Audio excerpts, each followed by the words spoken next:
The one thing Donald Trump has ever been right about is that he's unelectable. We are in the business of kicking candidates out of the race. This Ron Paul is going to destroy this party. Paul's doing very well out in Iowa, and I don't think that's going to thrill a lot of the Republican establishment. Right now, live, right next to the bus behind us, Ron Paul is speaking, and 7 of the candidates are here today. We have live pictures of Ron Paul, but you know what? We're talking about Sarah Palin, we're talking about Rick Perry, the two people not in the race yet, Drew. And guess what, Paul? If you get video of Sarah Palin or get a soundbite from her, bring that back to us. You can hold the Ron Paul stuff. We have a top tier. It is Mitt Romney, Rick Perry, and Michelle Bachmann. We have a new top tier, and it's Perry, Mitt Romney, and Bachmann. There's now a top tier in this race, at least for now, of Romney, Perry, and Bachmann. I mean, I think that's fair to say. Really fair to say? You're not forgetting, I don't know, anyone, say an ideologically consistent 12-term congressman who came within less than 200 votes of winning the straw poll? Isn't anyone going to give that gentleman a little love? There's a top tier now of Bachmann and Perry and Romney, and, you know, we haven't mentioned, and we should. Thank you. We haven't mentioned, and we should, Rick Santorum, who did really surprisingly well for the amount of money and resources he had. Rick Santorum? He didn't get half of what Ron Paul got. He lost to the guy who lost so bad he dropped out of the race. Santorum? We're looking at Mitt Romney, who continues to be the front runner, but we have Rick Perry as well, and now Michelle Bachmann. Let's not count out John Huntsman, though. What? John Huntsman? Huntsman got 69 votes. This pretending Ron Paul doesn't exist for some reason has been going on for weeks. A new Gallup survey showing Rick Perry running second to Mitt Romney, knocking down Iowa favorite Michelle Bachmann to 4th. Behind who? 4th behind who? How did libertarian Ron Paul become the 13th floor in a hotel? Why? What's wrong with... He is Tea Party patient zero. All that small government grassroots business, he planted that grass. These other folks, they're just moral majorities in a tri-cornered hat. Ron Paul's the real deal, and Fox News should love this guy. Here's what you're tweeting me at Jerry Willis FBN. The only real candidate is Ron Paul. Come on, Jerry, you know this by now. Everyone else is for endless wars and big government. And Frank writes, he is not getting the attention he should. However, I do not think he will be the last one standing. And Jim says this, I believe he is. His plans for our government are basic, simple, and easy to implement. No story there for the media. Question tonight, is Ron Paul being ignored by the media? Log on to jerrywillis.com. Take the poll on the right-hand side of your screen. I'll share the results at the end of tonight's show. Earlier this hour, we debated whether presidential candidate Ron Paul is getting enough attention. He basically tied with Michelle Bachmann in this weekend's straw poll, but she got all the news coverage, not to mention his Texas colleague Rick Perry stealing all the headlines. So we asked on jerrywillis.com, is Ron Paul being ignored by the media? 97% of you said yes, he is. 3% said no. And listen to this. We had voters from 26 different countries voting in that poll. Ears have finally caught up with the candidate. Paul's message hasn't changed, but the urgency of what he's saying has increased dramatically. And it seems like this time more people may be listening. He came within an eyelash of finishing first in the Iowa straw poll, less than 200 votes behind Michelle Bachmann out of nearly 17,000 votes cast. Again, a fact that was largely overlooked by the mainstream media. Michelle Bachmann has no chance of being the next president of the United States. Maybe Ron Paul should be. Here's the question. Is Ron Paul the only grown-up running for president on the Republican side? Jarrett writes, yes. The real question is, are Americans ready to put on their big boy pants and accept some of the truths Ron Paul has been telling us for decades? We're broke. Our wars are a racket. The Fed is destroying our currency. The Congress is ripping us off. The threat of terrorism has been exaggerated. We're never going to agree on everything, so let's focus on agreeing on one thing, that we should all be free. Andy writes, the only grown-up, I don't know. What I do know is he gets little or no media coverage even after he practically tied Michelle Bachmann in the Ames straw poll, and that's her home turf.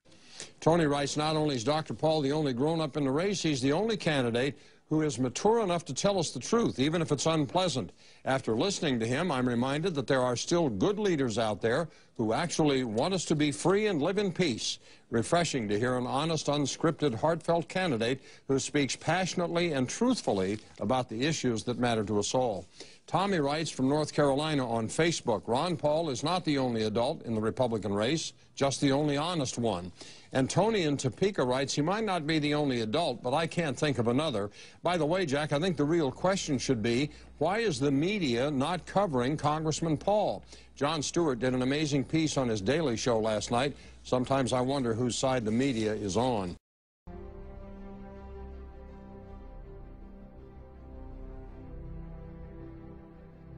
Iran does not have an air force that can come here, just like we did in Iraq. Build up the war propaganda. There was no Al-Qaeda in Iraq, and they had nuclear weapons, and we had to go in. I'm sure you supported that war as well.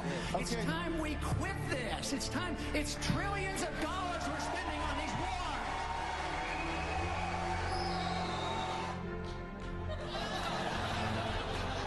What's with the smirk and the eye roll? The guy gives it, the crowd goes nuts, and you do one of these.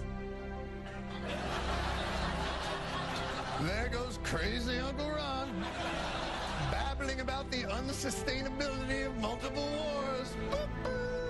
Bad about this. And people, where countries that you put sanctions on, you are more likely to fight them. I say a policy of peace is free trade, stay out of their internal business, don't get involved in these wars, and just bring our troops home.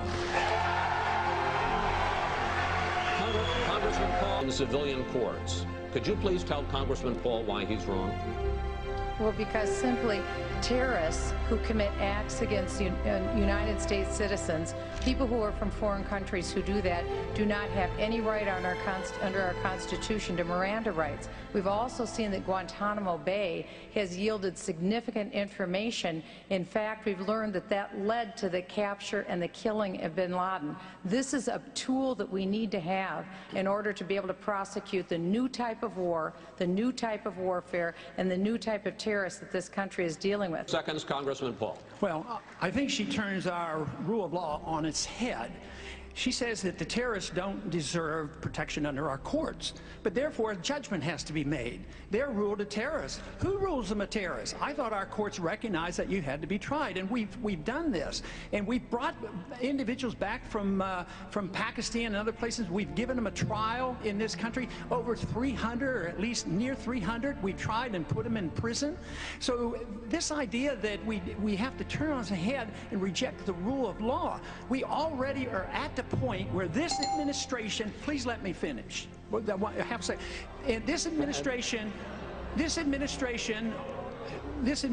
already has accepted the principle that when you assume somebody is a terrorist, they can be targeted for assassination, even American citizens. That affects all of us eventually. You don't want to translate our rule of law into a rule of mob rule. Senator Santorum.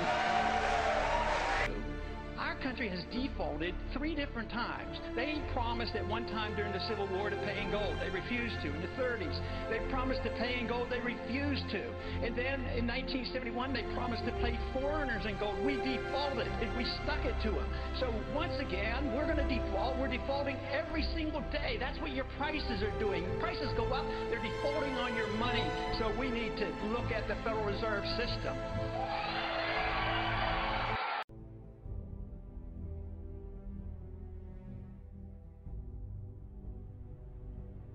By active duty military personnel by the candidate. Herman Cain, $6,223. Now remember, these numbers are coming from reports that may be, if anything, overstating these numbers at this point. But Mitt Romney, not even coming up to Cain there for active duty military contributions, $5,000. Michelle Bachmann, bit of a late start this round, okay. $2,550. Newt Gingrich, whose campaign is imploding. I don't know if that was by accident there. $1,025. Pawlenty, all of $250 from active duty military. Rick Santorum, $250 also. Gary Johnson, sadly, none for his position. Total there of those other candidates, so to speak, $15,398. Sure sounds like a lot, doesn't it? Well, there's one other candidate who you might have noticed. Well, I don't know if you're watching the mainstream media. You might not have noticed that he was omitted from that list.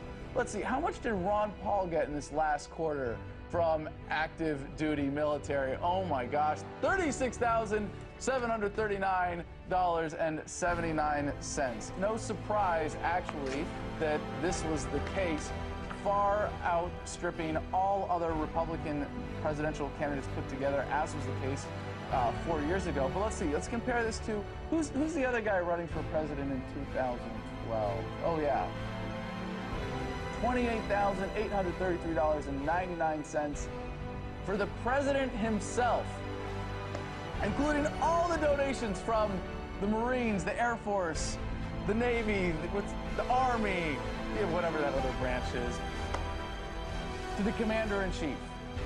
Ron Paul is their choice. But let's take a look at the numbers from 2007 here. Just a second, comparing Ron Paul, John McCain, Mitt Romney, Rudy Giuliani, Mike Huckabee, and Fred Thompson. There's a little flashback. Total from the entire campaign back 4 years ago. Again, Ron Paul, until the end of the primary season, Ron Paul had more campaign contributions from active duty service members than all other primary candidates put together, including Barack Obama back then.